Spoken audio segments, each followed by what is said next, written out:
My aunt got me this little curio hutch in a consignment shop, and that consignment shop only really does clothes and jewelry and shoes, but she got so lucky one day, and I believe it was under like $100 or maybe like 150. It wasn't that expensive, so she got very lucky with this find.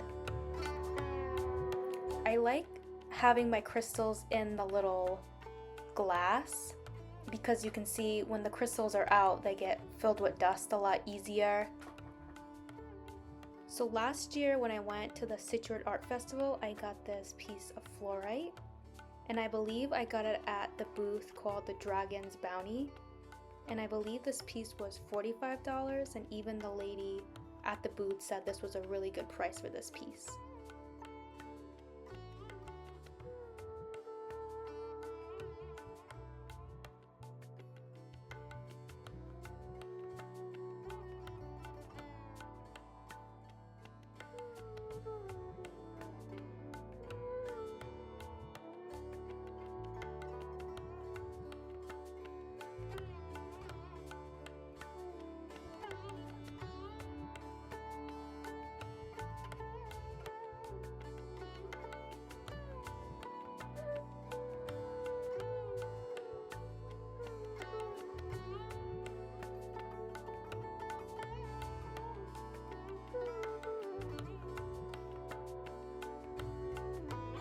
So this bigger piece of amethyst I got at Elite Ideas Trading, and it's a little crystal store in the Emerald Square Mall in Massachusetts.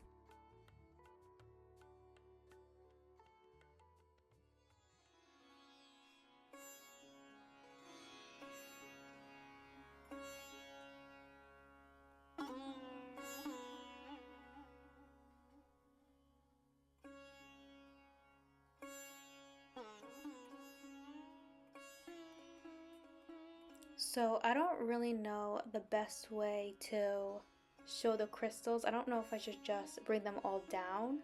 I don't know. But these two little light pieces are also amethyst, but I believe they call it either a lavender amethyst or a flower amethyst. And then here is another nice dark piece of amethyst. I'm just trying to figure out the best way for me to film everything.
This is a aura quartz or a rainbow quartz.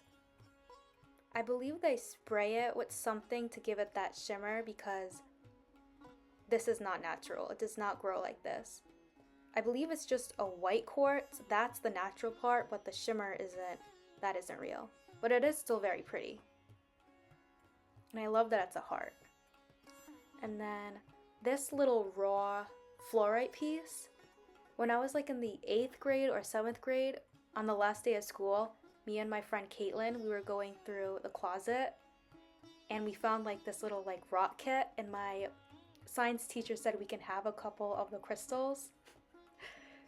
So I was like, all right, don't have to fucking tell me twice. I'll take home some crystals. And then I believe it was like a part of a set for like testing hardness, because you could see where there's like a little patch of whiteout or a sticker with the number on it.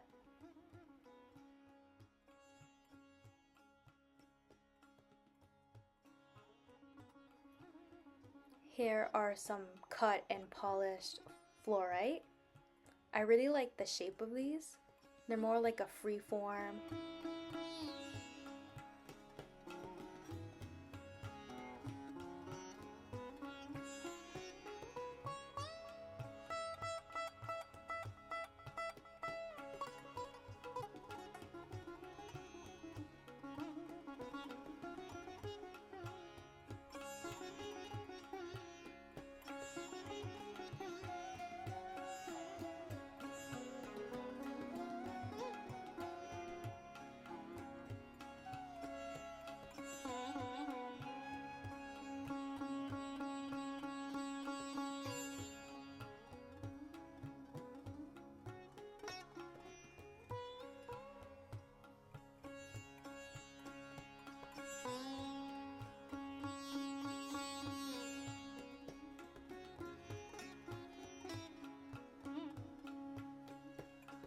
This is a peridot.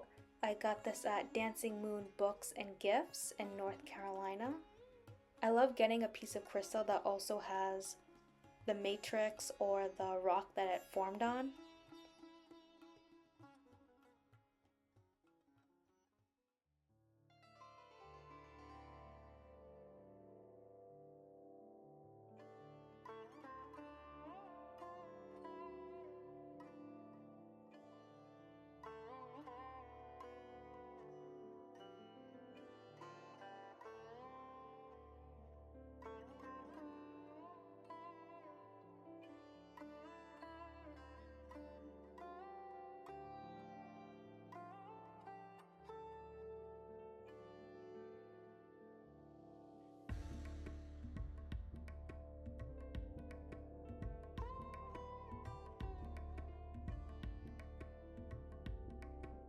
So this piece of rainbow fluorite was from the same dealer or store that I got my very first piece of amethyst. I got this at the Situate Art Festival in either 2023 or 22, and this year 2024 he wasn't there. I wish he was, because then I could have gotten his like business card or his name and see if he had like an online store or anything.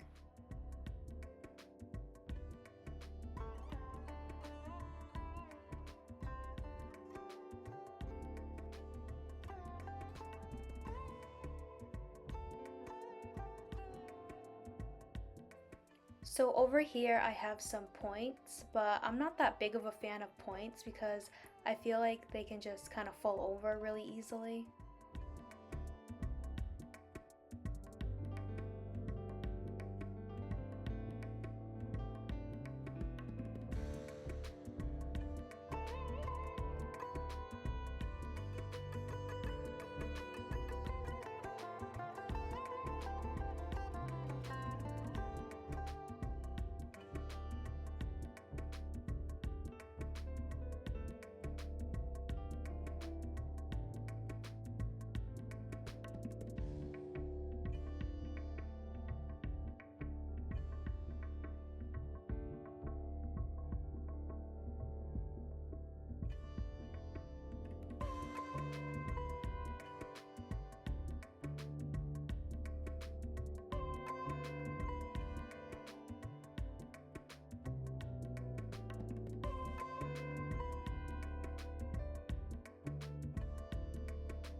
So here is another example of the type of freeform or statement pieces I like.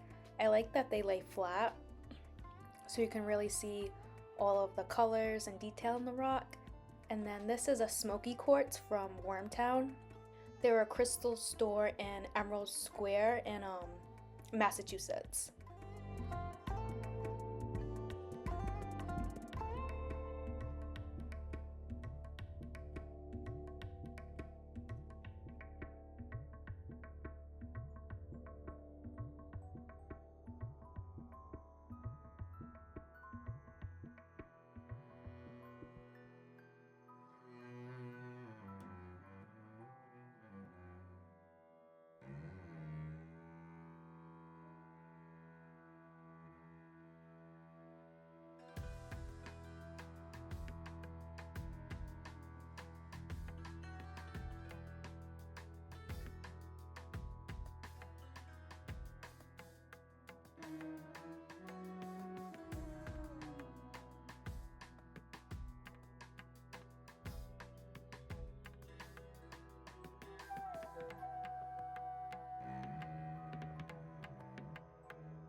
So here is another smoky quartz I got, and I got this at the Situate Art Festival at the Wormtown booth. And this is a Bowenite Var Serpentine. I really like that one side is polished and then the other side is raw. I just really like seeing the two different versions. And once it's polished, you can see the difference in color as well.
I really like that the sides of the tower, you can see like the little pockets in it.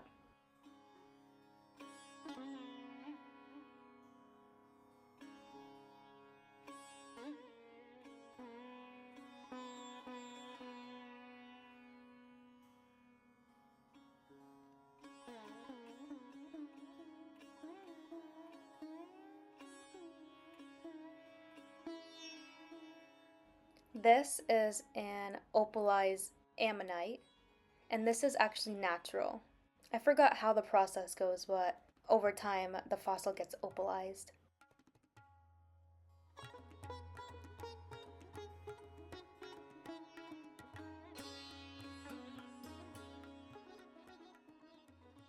So I moved my lamp over these crystals just so you can see a little better. And then here's that raw piece of fluorite again. A little amethyst.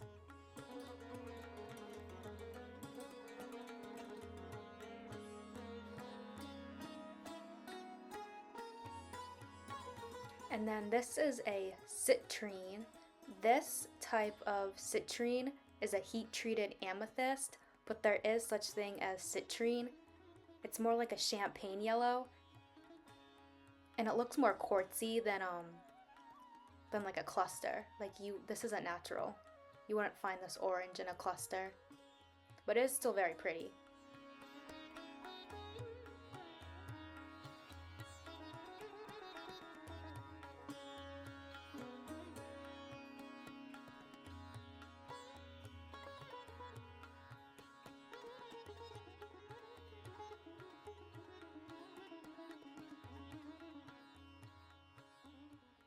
And then I have this little sphere. It's either gonna be some type of milky or snow quartz. And then it came with a little stand. I like how cute and small it is. I don't really know how I feel about spheres.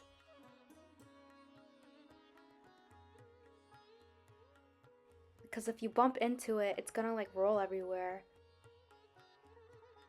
A really good idea would be if they made a sphere, but then also then chopped it in half so it can lay flat. So this crystal I got in a $5 grab bag.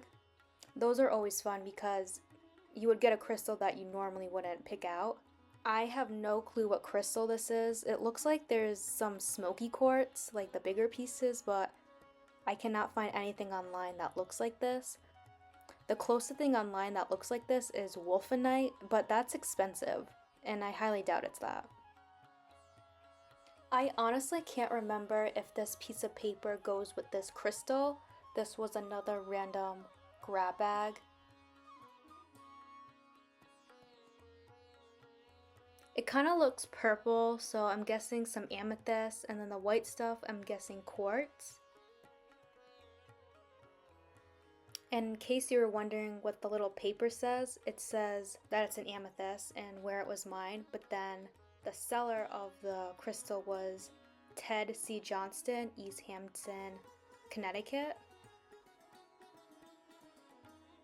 So this is another amethyst. I'm guessing a phantom amethyst or maybe like a smoky quartz amethyst. Now that I think of it, this paper might go to this amethyst.